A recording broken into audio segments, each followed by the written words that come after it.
Belakangan ini viral perseteruan antara Dr. Richard Lee dan seorang tiktokers bernama Farel Aditya Saputra. Hal itu antara Farel mengaku dituntut ganti rugi sebesar 47 juta rupiah oleh dokter kecantikan tersebut. Dr. Richard Lee disebut merasa rugi karena sudah mengeluarkan biaya untuk menyekolahkan Farel Aditya. Itu karena usai 4 hari sekolah, Farel justru memilih berhenti.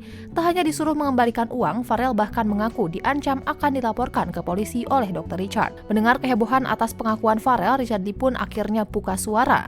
Perlu diketahui bahwa awal Richard Lee membantu Farel lantaran mendengar kisah hidupnya yang pilu. Farel Aditya harus tinggal dan dibesarkan oleh neneknya. Merasa iba, Dr. Richard Lee pun mengundang Farel ke podcastnya. Setelah pertemuan tersebut, dokter yang kerap membantu janda itu memutuskan untuk mengangkat Farel sebagai adik. Farel bahkan akan dibiayai pendidikannya oleh Dr. Richard hingga bangku kuliah. Hal itu dilakukan antara Dr. Richard peduli terhadap masa depan pemuda tersebut. Langkah pertama yang diambil adalah dengan menyekolahkan Farel di SMA Severius 1, salah satu sekolah terbaik di Palembang.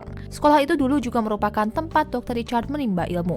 Biaya sekolah Farel Aditya yang mencapai jutaan rupiah pun sudah dilunasi oleh Richard Lee. Farel bahkan disediakan fasilitas mewah oleh Richard, mulai dari kosan ber-AC dengan biaya sewa 2 juta rupiah per bulan, iPhone, laptop, sepeda motor, serta tes TOEFL. Dr. Richard Lee juga telah melunasi utang-utang Farel dan neneknya. Namun, Farel yang hanya diminta Dr. Richard untuk fokus belajar itu justru mengaku ingin berhenti sekolah. Hal itu diungkap dalam klarifikasi Dr. Richard Lee lewat kanal YouTube-nya. Menurut Dr. Richard, Farel ingin berhenti sekolah padahal baru masuk selama 3-4 hari saja. Itu pun baru masa awal orientasi. Richard Lee terkejut dan marah karena semua biaya pendidikan sudah dilunasi.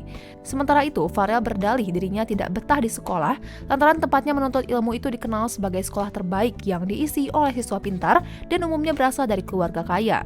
Hal itu pun membuatnya rindu dengan sang nenek dan ingin pulang ke kampung halamannya di Medan. Farel juga menyebut bahwa tak ada yang mengerti kondisi mentalnya. Beberapa warganet menyebut bahwa Farel berhenti sekolah karena hanya ingin jadi artis TikTok. Sementara itu, diminta ganti rugi sebesar 47 juta rupiah. Farel mengaku bingung karena tak memiliki uang sebanyak itu. Ia bahkan terpikir untuk menjual ginjalnya. Adapun Richard Lee sendiri mengaku melakukan hal tersebut sebagai cara agar Farel mau kembali sekolah dan fokus belajar.